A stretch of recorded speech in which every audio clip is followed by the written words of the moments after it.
So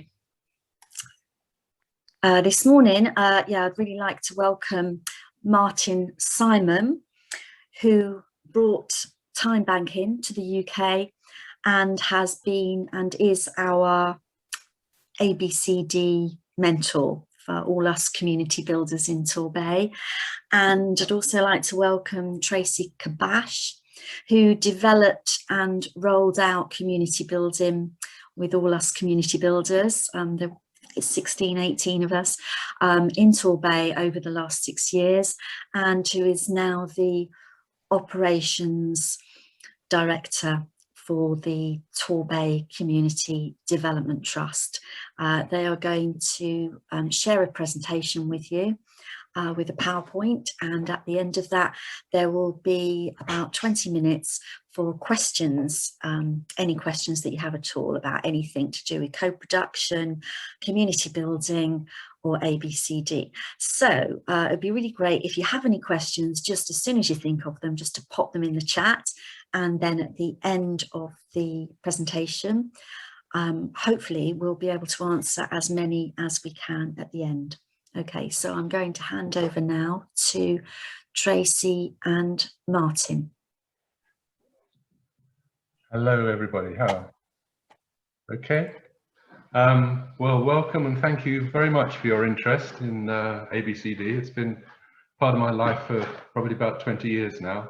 I started out with co-production as well in the 70s, running a therapeutic community for young people, and we had young people running the place, and it was the ultimate co-production. It worked very, very well, and I've been following that along over the years. Okay, never waste a good crisis. This started off pretty much as a fun credo that we work with because there's an old Chinese proverb that crises bring danger, but they also bring opportunity, and we work from that. But these days there's so many crises, I'm not quite sure if we can manage to keep so positive. But anything from climate change to the economic system where 8 people own as much as 50% of the poorer half of the people on the planet, and certainly a system that's not fit for purpose. Social care yesterday, social care, the announcement, the Queen's speech, I don't know if people heard that. The Torbay project was written into the Green Paper on social care 4 years ago, and it still hasn't been published. It's extraordinary. Well, I don't know, it's a crisis that's impending. But and of course COVID, who I wouldn't apply a joke heading to at all. It's quite a tragedy, and things that are going on now, it's going from worse to worse across the globe. But the good things that came out, or the opportunities that came out of COVID, are very exciting. I think they are. That return to what George Orwell called common decency. People didn't wait for permission from any authority to go and help their neighbours and sort themselves out. They just got on with it. And that's very, very encouraging. And when you talk to people now, they seem to, one of the main things most people talk about is it's helped them remember what's really important to themselves, which is neighborhood, community, family. And that's what ABCD is all about. ABCD is about connecting people and forming enduring relationships in neighborhoods. We don't claim to be effective anywhere else but in neighborhoods. We're being asked to get involved in all sorts of things, but we know about neighborhoods, we know how they tick, and we know how to affect them. So everything we say today is on a neighborhood level. It's all about caring, it's all about learning, essentially, if you boil it all down. There's a lot of very fine rhetoric around, but basically it boils down to caring and learning in neighborhoods. And it's necessary, it's a necessity, we need it, but it's not sufficient. People fall in love with the language again, and that ABCD is going to solve all the world's problems. It's not sufficient, but it's very, very necessary. And I think the sort of key thing to remember is that if we don't get organised, or people don't self-organise themselves, with how things are going, we're going to end up with institutionalisation again, or neglect. And they're two things that I think most people will just not accept. But in terms more positive things, let's move on to the next slide, Matt. We have what we need if we use what we have. This is one of the credos from my time banking days. Time banking was came in late 1996. At the same time as time banking, I actually heard John McKnight, who is the sort of father figure of ABCD, talking in Nova Scotia. I heard the transcript. I wasn't in Nova Scotia, but and he used this. Came over to me very powerfully about the power of what we have grows when we act intentionally and collectively. And sometimes collectivism is seen as a bad word, but it's totally essential for the survival of all that we want to hold important in life. And we work intentionally and collectively to make new connections and deeper relationships among and between what we already have. And that's absolutely key. And the glass half full image is what we already have is plenty. Every organization, every neighborhood that we work in, there's plenty of skills, plenty of desire to see a better world. When you talk to most people, they want to see a fairer, more caring world, and they're more than happy to do what they can. They just don't feel sometimes that they have anything to offer, and that's our job, to encourage them to realize all the skills and talents that they have. The gifts that people have are what we build on. So next slide. So let's tell you a little story about how ABCD started very quickly. John McKnight, as I mentioned earlier, he was working in Chicago as a community organizer, and one of his trainees was a guy called Barack Obama, who was went on to do quite a few things, as we all know. Now, Barack Obama says it was on the streets of Chicago that he learned all he needed to know about politics. It wasn't at Harvard where he studied politics. It was on the streets of Chicago and working with John. I was there actually at the same time, but I was in Houston, but I never met Barack Obama. He was in Chicago, and I would totally agree with that. I mean, it's this Alinsky style organizing, for those people who know about Saul Alinsky, union organizer in the 1940s, organized all the agricultural unions in America. Anyway, the ABCD started there with John, who broke away. He got a job at the university, Chicago University, and was amongst all the academics. And they were talking about the streets that he'd been working in for many years. And all the professionals were talking about apathy and lack of skills and all these sort of things. It just didn't register with him as the same place as he'd been working for years. So over the next 3 years, with about 18 associates, people that he pulled into it, they went around just collecting stories about times when people had got together to make things better for themselves, and to show that actually self-organizing and that sort of work is alive. And they collected thousands, about 3,000 of these stories, and it's published in the Green Book. But that gave rise to the ABCD movement, which is now spreading quite widely. But the key thing that they found was that in every one of these stories, there were these 5 or 6 assets that appeared in every one. The first one was local people, obviously their passions, their skills, their know-how, and ultimately their connections, because who you know in life is, it's your culture, and who you know and who you have access to opens up all sorts of opportunities.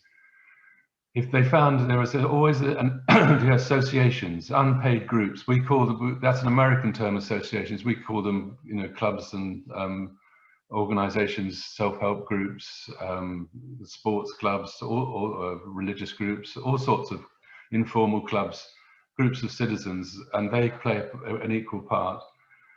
Institutions, the government and business and voluntary organizations, GAPAs, what they call GAPAs, are people who can work in both lands, work in the community, but who can also operate inside the institutions and can work as sort of translators for people who are stuck in one or the other.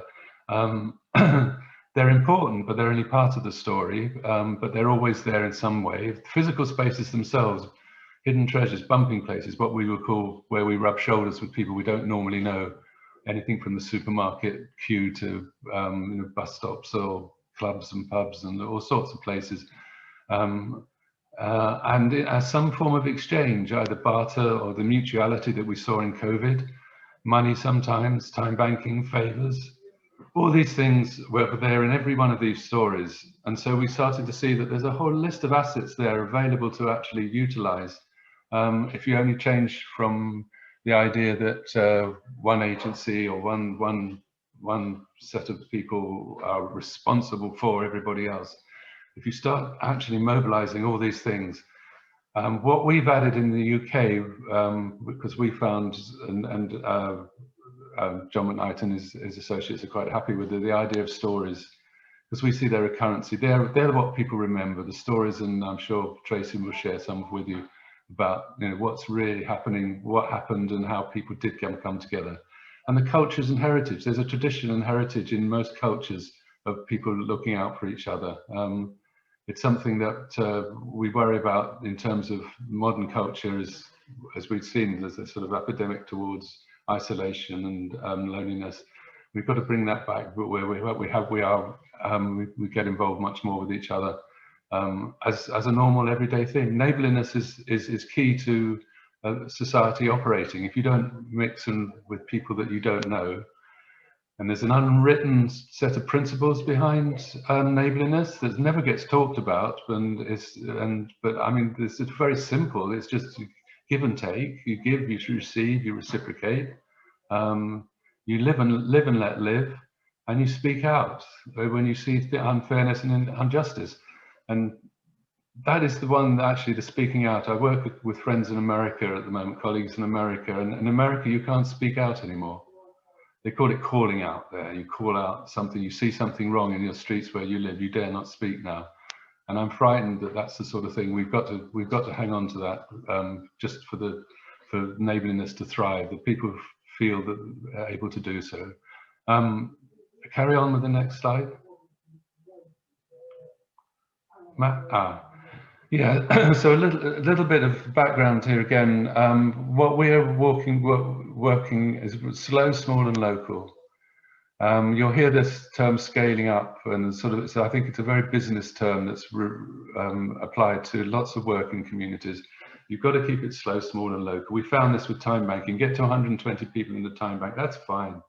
Let that time bank run and connect it with another one. But once you get beyond the people's capacity to actually care about a group of people, you don't grow that empathy and that feeling of connectedness. But in the main players out there at the moment are the government who do an awful lot. Well, some governments do. The local governments do quite a bit on their own initiatives to work in localities to develop them. There's a private sector, there's a voluntary sector, but there's community, which is sometimes called the commons, which is just as important as all the others. And I often refer to, when I'm talking to people about the tragedy of the commons, there's a complete myth that grew up. There's a 1968 article called The Tragedy of the Commons, where say life is too complicated now for people to come together. The picture there is, well, I worked in Croydon after the riots a few years ago, and that's the people. They just came out to the streets to clear the place up. They didn't ask for permission, didn't ask anybody what they shouldn't or shouldn't do. They just went out and got on with it. It was there, and we ran a wonderful project for about 2 years after that, where people in their sort of 20s and 30s really mentored and brought on the young people, because the young people got a very bad press during the Croydon riots. They were blamed for everything, and they were just a minority group in there. There are good photo shots, I suppose, the journalists got.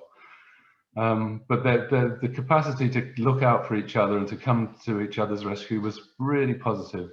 And I was very proud to be involved in that. And it goes straight in the face of what people say about the tragedy of the commons, that people won't do that anymore. There's too many distractions. What we find is that people feel that nobody's asking them and that they don't feel qualified to do it. The message that comes often from professionals, unconsciously, is that we're responsible for this group of people who have this sort of label, say isolated people. We have to look after them, and we've got to keep them safe. And then the next door neighbours feel that, oh, well, perhaps we're a bit unsafe, or we've got to register with the security checks. Or I'm not going against safeguarding, but it does actually depower a lot of people from doing what they've always done for many, many years in their lives. Shall we get the next slide? Matt? Yeah, and I think this is the last one of mine. Just to point out some glaring differences between the normal traditional service delivery, which we're saying has to continue. This is not a critique of service delivery. What we'd like to see within service delivery is a bit more of them putting resources towards the building connections. But the basic differences, and again, this is American, so agencies, it's service delivery is driven through agencies from offices and centres, whereas community building is, as I've already said, in associational life. It's among all the clubs and groups and things that already exist. And what we talk to community builders is that they spend at least 75% of their time out there in the community. They're no good in offices having meetings. You get out there and you actually have relationships with people and you're visible to people. And the service delivery is done by professionals and volunteers to clients, whereas community building is about using connectors, the natural connectors. In every community there are people who just go around connecting people. That's what they do. They do it because their parents do it. They've got no, parents did it rather. They've got no particular agenda to put forward. They just think people should know each other, and you all know people like that. They're out in the streets, they're welcoming people, getting to know people, and those connectors can be an army of people who can go out and connect with more people. And it's a collective action. It's not one-to-one. A lot of professional intervention is one-to-one. We're not about fixing people, and the service delivery is around being able to provide more services and more users. What we're much more interested in is developing the potential that's already there. And as I said earlier, the potential's there in every community, every neighbourhood. There's all sorts of people with all sorts of skills. And our aim is more participation rather than more services, and people taking control of their own lives. The service delivery focus on needs, and there's enough of them around, and they work around duties and concerns. Community building is much more focusing on people's talents and gifts, as I said earlier, and on what's strong. I just it's gone off the bottom of my thing. It's one-to-one, isn't it? And one-way transactions against reciprocal democratic systems that are actually groups that are run by people themselves. Often hierarchical in this country, but much more democratic than hierarchical organisations. Is the next slide yours, Tracy? I can't remember. It is. So let me hand you over to Tracy. So next slide. Thank you, Matt. So Martin came some 7 years ago and told us, just as he's just told you guys, of the amazing work that he had done and all the things that he had learnt. And we got, to be fair, fairly excited in Torbay. Torbay is quite a challenging area. It is a very beautiful part of South Devon, but it has some real challenges in terms of areas of deprivation. And I think that our focus of community development had spent too long focusing on what was wrong for many years and doing some really good short-term projects, galvanizing the community to do different things, but nothing ever stayed, nothing stuck. When the initiative or the project finished or the funding finished, everything seemed to go back to normal, or what we didn't want to be normal. And so when we thought about how we wanted to implement our Ageing Better project and how we wanted to create some kind of community resilience and some kind of connectedness in our neighbourhoods, we thought that what Martin brought to the table and the asset-based community development approach was something that we really ought to try. And to be fair, it was a trial. We didn't know whether it would work, but we embraced it and we gave it a go.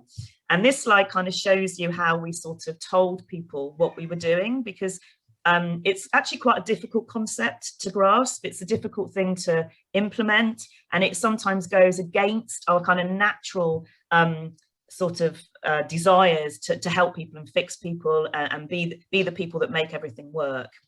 So we describe ourselves as being community-led, and we describe that as being from the people. But there's other parts of our society, we know that, and Simon's just outlined some of the differences. But this kind of little quadrant, this little diagram, has enabled us to kind of communicate where our space is and what we're trying to do. So typically, in any community, in any area, You have an agency, you have statutory organisations, you have something that is called the medical model, which is a bunch of professionals, usually very qualified and very worthy professionals that are paid to do things to the people. And they are very important.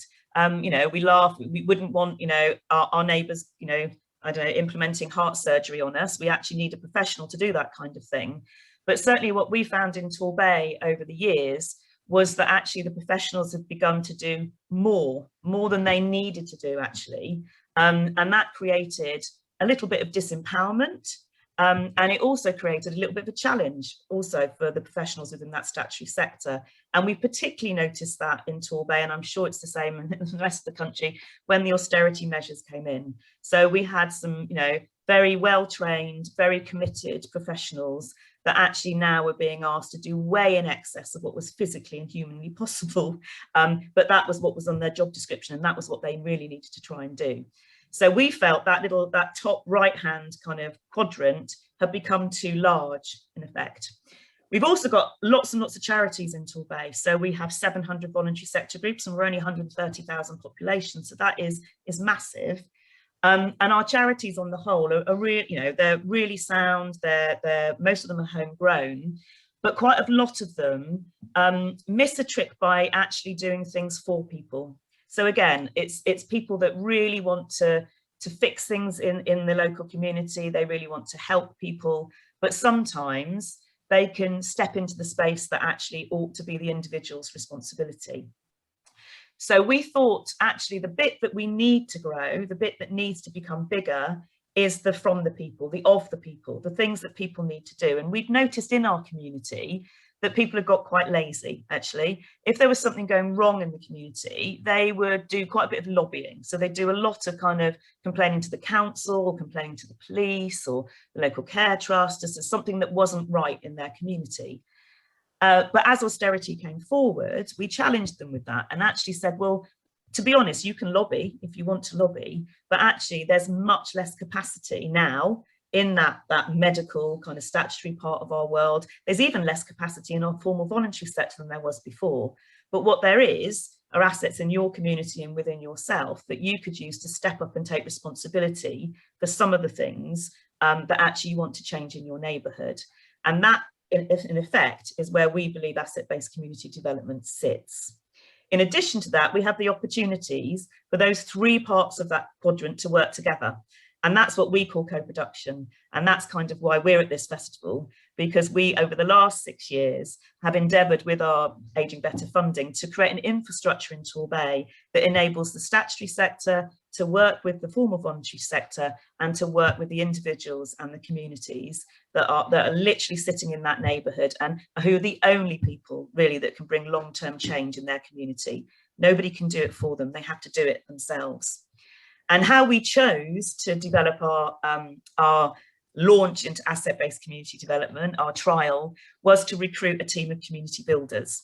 And I think probably our #1 learning for our last 6 years is you can't do asset-based community development. You can't roll that out without an individual like a community builder being responsible for it. And to layer asset-based community development onto existing organisations is an incredibly difficult thing to do. It is turning upside down what a lot of organisations have set themselves up to do. It turns upside down even the funding streams that we are all encouraged to bid into. When you're writing a funding proposal, what you're asked about the needs, you're asked to quote the indices of multiple deprivation. You're never asked to actually talk about what's great in the community and the assets that are there that we can build on. So we decided to employ a team of community builders and almost completely turn community development in Torbay on its head. So currently we have 16 community builders and they cover the 30 neighbourhoods that we have across the bay. Next slide, Matt. Okay, what do they do? So at its very early stages, those community builders, as Simon has said very eloquently, focus on what's strong, what's possible, what works, and not what's wrong. That's not so that we ignore that there's challenges in our community, but actually we start off by engaging in the positive on the assets, and we use those assets and the connections that we can draw from those assets to then tackle what's wrong. So it's a positive interaction right from the outset. And I'll hold my hand up. I was a community development worker that used to go into deprived areas at Torbay and speak to the community and say, do you know you're going to die 7 years before the neighbours in the next neighbourhood because of the where you're living and because of the quality of life that you have. Now, not to be honest, people weren't obviously particularly excited to hear that, and it wasn't too much of a surprise that didn't really want to engage with me much when I was bringing that story. But actually going into a community and finding out what's already there and strong, and empowering people to recognise that and grow that is a much different option for people. It's a much different, a completely different invitation to get people involved. So community builders go out initially and they do walkabouts, they ask questions, they look for possibilities, they look for potential. They understand what's already there, and that's really critical because we have, you know, existing community leaders, we have networkers in our communities, we have people that have been there for years and years, passionately trying to improve the quality of life in those areas. And we can't ignore that, but at the same time, we don't expect anything from those individuals. We don't expect anything from the groups that are already there. We're going in to unleash new things. We're going in to connect people that are already connected. And we're going in basically to look for people who perhaps even don't realise they've got assets and contributions to give. And this is where our time banking activities have been really helpful. A number of times you're in a community and you might ask somebody, you know, what have you got to offer? And that's always our question. When people want to bring about change in their community, we ask them, well, what are you prepared to do about that? What have you got to offer? And unfortunately, it's not easy in our culture for people to recognise their own strengths. But time banking's enabled us to come up with a nice long list of things that people could do for each other. And we sit down with individuals and we go through that list. And some things are quite technical skills, perhaps that people, you know, want to offer, like gardening or cooking. And some things are really basic, like, can you have a conversation? Do you love talking? Can you make a cup of tea? And if you engage with people in that way, you actually see them completely light up with all of the things that they actually have got to offer and that they can share within their community. The other critical thing for us is also having the ability to step back. So we can't be community builders that enable or encourage their community to be dependent upon us. So we've got to be nimble, we've got to be creative, we've got to connect people, but we've got to make sure that actually we are able to step back and that we do step back. So all that fantastic stuff that goes on doesn't need us in the middle. If a community builder is the person in the middle, and quite often that's what traditional community development workers are, they're the person in the middle, the fulcrum that everything goes through, that really restricts what you can do in a community. Actually, if you're the person that connects everybody and steps back, suddenly it can all happen without you being there. Can I do the next slide, Matt? So, friendships, it's all about friendships. So when we go into a community, typically we'll find out what people are passionate about, what they love about the area, what they want to change, what they're prepared to do about it, and also what they want to create. So in our 6 years, we've engaged with hundreds and thousands of people, and I'll show you some statistics about that a bit later on. But we've also managed to stimulate over 300 different kinds of activities, connections, associations, or organisations that weren't there before. And that ranges everything from small coffee mornings, knitter natter groups. We've got a huge yarn bombing group. We've created a very regarded Men in Sheds project, which has really brought the community together. We have a community hub that sits within one of our housing estates that was considered to be an area of deprivation, which is now looked at with some respect and also with some jealousy by other neighbourhoods, because it has its own little cafe that's run by volunteers that enables the community to come together and enables people to help each other out. So there's all sorts of different ways that actually the community will decide that they want to do things and do things together to improve their area. Typically also, it's around place as well, it's around spaces. So we've got some great examples where the community have come together to improve a physical space. And all we've really had to do is just take some of the barriers away to enable them to have the confidence to actually do that together and give advice and support and connect to new spaces and places that they need as time went on. But we'll always have in the back of our mind, we're not there to fix people or take charge of their lives for them. Whatever's done is decided upon by the individuals in that community. That's hard. We're very creative people. We want to come with our own ideas, but our ideas aren't what the community needs. The community needs the space to develop its own ideas. It has to go at a pace that people are comfortable with. And sometimes in some of the communities we've worked with, that's taken years. So we might have gone in and had some conversations, but the time hasn't been right. We step away, we go back a few months later, we keep going. And in some of our communities, the things that perhaps the community were talking about when we first started 6 years ago has only come to fruition within the last sort of 2 years to 12 months. And you've got to be okay with that, you know? And I think we don't have targets in our system. So we don't have a situation where a community builder will be told they've got to speak to this number of people, they've got to create this number of new groups, because actually that means that there's a tendency for us to be doing it in our timetable, our agenda, and not allowing the community to do that. We've been very fortunate that the funding that we were provided with from the National Lottery enabled us to work in that way, as long as we were evidencing the conversations we were having and that we were reaching out to isolated older people, which was obviously the main focus of the funding that we had at the beginning. As long as we could evidence we were doing that, the actual outcomes we were allowed to do in a time frame that that met with the community. A language that people understand, gosh, yes. So we find that there's a lot going on in the community, and there's a lot that the community could link into in the statutory sector and other parts of our voluntary sector, but actually they don't even know it's there because they're not communicating in the same way. So we do a lot of, as Simon mentioned earlier, a lot of gapping and a lot of translating, a lot of understanding what the community are talking about, a lot of telling other parts of the world what they actually want, and a lot of interpreting back into the community as well. And that's a very powerful thing to do. And whatever we do, we have to do it in ways that make sense and matter to the community. If you're doing something that doesn't matter, there'll be no energy to it, and it just simply won't happen. And that is our number one mantra, is that we go where the energy is. And we don't judge that. You know, if we may think, oh, there's a fantastic project that could happen over there, but if there's no energy for it, then it's not going to happen unless we do it. And we're not the people that should be doing it. So we'll just step away. Next slide, Matt, please. Okay, so this is the little bubble diagram of what we've learned. And this is in the toolkit that I think you'll all have access to by the end of this week.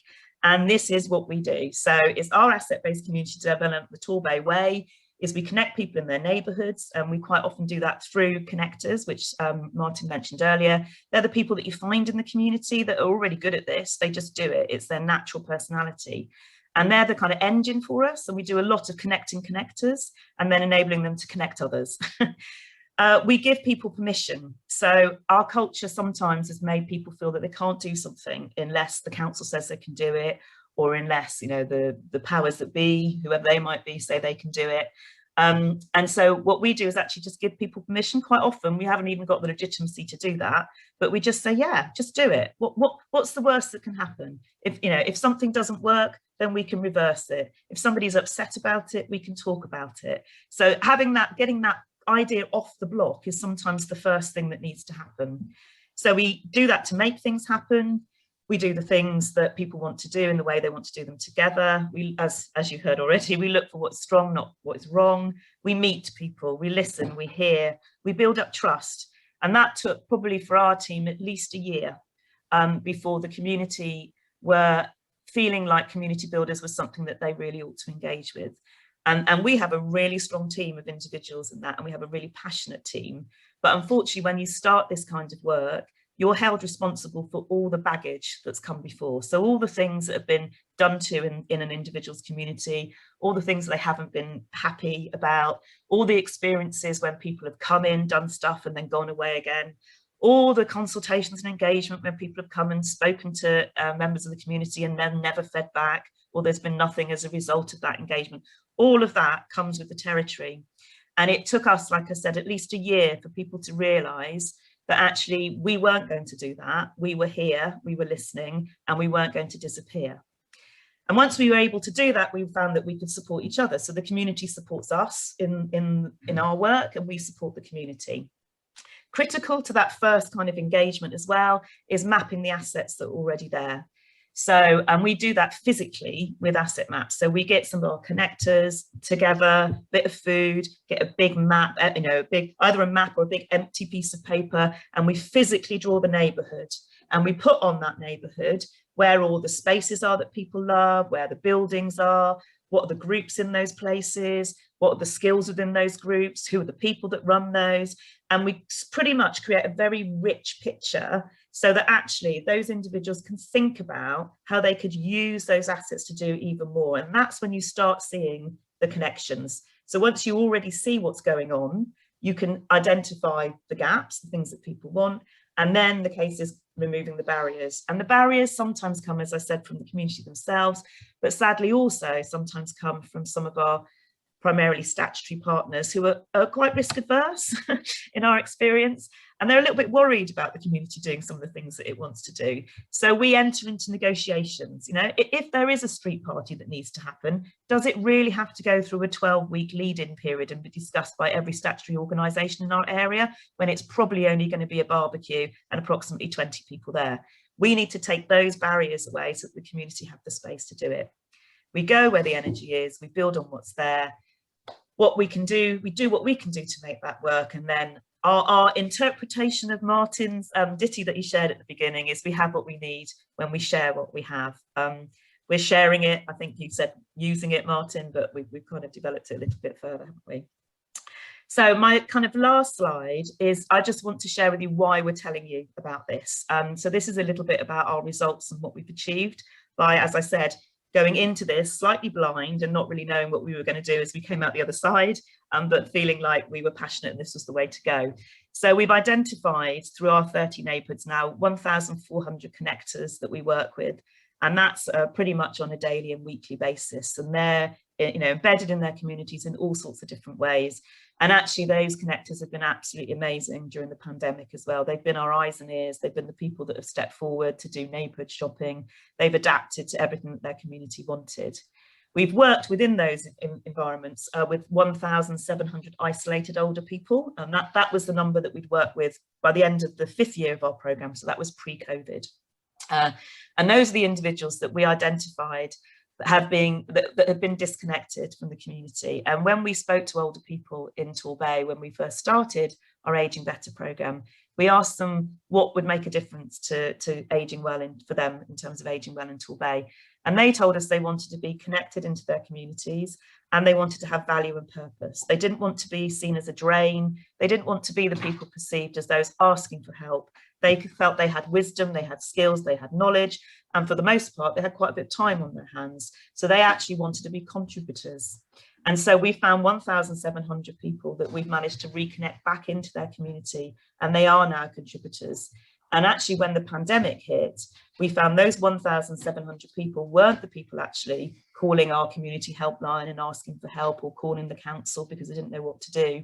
They were reconnected. So they actually had a network of people around them that were already taking care of them, and they were taking care of those. So that it kind of reinforced for us that actually building that connection is what makes a person's life easier to deal with and what's actually builds the resilience in the community as well. So we've stimulated over 300 citizen-led actions, that's what we call it, all those different kind of groups that I talked about. We've got just over 500 Time Bank members now, and they've exchanged, well, nearly 16,000 hours. And that was, again, primarily in the first 5 years of the project. Time banking, we're kind of relaunching now as we come back out of the pandemic. We've seen quite a few changes in the way people react in their community now. And so the following statistics come from a national evaluation programme that was implemented by the lottery, and also a local evaluation programme we've done with a department within Plymouth University have been working alongside us for the last 5 years. And most of these stats that I share with you now have come from questionnaires that have gone to those 1,700 isolated people that we worked with. So we found that the proportion of people now that are talking to their neighbours has increased from 19 to 27%. So that's people who came to us early days and kind of said, I'm vulnerable, I'm isolated, I think I need to work with you. Only 19% of those were regularly speaking to their neighbours. That's now up to 27%. The number of valued friendships has also grown from, on average, I don't know how you have 0.3 of a person, but anyway, on average, 5.3 people that people had in their kind of social environment. That's people that aren't paid to speak to people. So we're not talking about people that are paid to go into people's houses and look after them. We're talking about genuine friendships. That's increased to an average of 7.9. The increase in participants feeling that social activities are meeting their needs went up from 46% to 66%. And this is the one that I'm really excited about, that the percentage of people feeling that they're able to utilise their skills for the benefit of their community, so not just for themselves, but their wider community, has gone up from 33% to 48%. There's two kind of scales that we're all nationally evaluated on around loneliness and isolation. And in Torbay, those that have participated within our programme, their loneliness reduced from 58% to 39%. And the isolation scale that's used, this De Jong-Gievid scale of isolation, which is a national and international scale, which has a scale of 1 to 6. I'll just explain it a little bit. If you're isolated, you're at 6. If you're not, you're at 1. And so our challenge was to reduce that scale in Torbay, reduce that average for individuals. And with the people that the community builders have worked with, that scale is reduced from 3.6 to 2.6, so a shift of a full 1% down the scale. That's kind of unprecedented. There's a number of programmes funded by the Ageing Better lottery funding that have been operating over the last 6 years, and the average for that shift in that scale is 0.3. The average for our overall programme, so we have the community building is 50% of our Ageing Better programme. There are other initiatives as well. Our overall programme saw a shift of 0.6, but our community builders got people a full 1 along that range, and that's something that I think we're most proud about. I'll hand back to Martin. Okay, next slide. Right. I don't know if people know Brené Brown. She's a writer now and running some wonderful campaigns. And I think in essence, she's captured what anybody who wants to take the ABCD approach out into their local neighbourhood. Be you, be seen, belong. It's all there. What we say to community builders is that they need to be available out there in the community. They need to be responsive, but not responsible for. And if things goes wrong, as Tracy said, talk it through with people and see how we can go again, find a better way through. So available, responsive, and emotionally present. People need to feel that they're dealing with another human being. You hear that over and over again, and there's the relief in people's eyes when they can have an authentic, enduring relationship with somebody. It sparks both parties. It's a real exchange, and what we're doing overall is investing in the inventiveness of local people. As Tracy said, we're not coming up with the answers for them. We're not trying to solve their problems for them. What we're doing is throwing it back to them and saying, okay, now how can we work together on this? And then letting them go, maybe giving them a bit of resource to help them off the ground, but they run it, they stay in the driving seat. Getting connected, shaping their own story, doing new things. One of the roles that Tracy didn't talk about, she's now been asked to go into the council itself to work with them. We have it. I work a lot in Gloucestershire in very deprived estates, and we talk to the professionals there and saying, well, look, you know, I mean, Matt's in one of the areas we work, neighbourhood there. It's on the top indices of material deprivation. It's been there for about, well, for as long as records have held. So it's going down. It's not going down, rather, it's staying there. So let's see what we're going to change what we're doing, because the things that we're doing now are not working. And as professionals, they do respond because they know their duty of care, that you're doing something that's not working. You have a responsibility to change. So there's that interaction. So try new things, have fun. And finally, build community at the speed of trust. It won't get any faster than the social trust. You have to build the social trust. And it's always amazing how quickly people do respond. And the trust is built through that sense of solidarity, of doing things together. I think mental well-being is really underrated, how we're losing that sense of solidarity, of just taking on something with a group of people who aren't our immediate kin, family and kin, but actually doing something in solidarity with others improves our mental well-being beyond anything else. So I think that's all we want to say, and we'd like to answer some of the questions. Marianne, has there been the questions in the chat? I haven't had a chance to look myself. Okay, so yeah, we've got some really interesting questions in the chat. So I've put some of them together. Some of them might have already been answered because you post them quite early. So we'll just see. So the first one I'd like to ask is, now half of this may have been answered for you already. So it's from Emily. What would you say are the essential ingredients or preconditions for ABCD to thrive?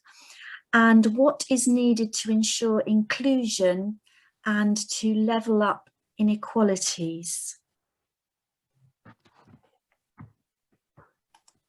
Simon, do you want to start? Who wants to go with that? You want to start with that, Simon? Martin, sorry. Okay, yeah, fine. I mean, what we start with is any area where we work. There are people there with all sorts of gifts to share. So we start in the positive. We don't have to find what needs, what is lacking in that area. We find what gifts are there, and everybody has a gift to share. Either something that's happened, a natural talent that they have, something that they've learned in the course of their lives, or something that's an influential person, some experience that they've been through. They've dealt with the system in some way and found the way through. Everybody has, and their cultural heritage. There's all sorts of different skills and talents and gifts that are there. So we look for the positive. We look for the gifts, and we can work in any community. I don't think, or any neighbourhood. I don't think we're restricted by what labels have been put on that community. And inclusion. I mean, obviously, we would never refuse anybody. For me, I think if there are people in that community, then asset-based community development can thrive.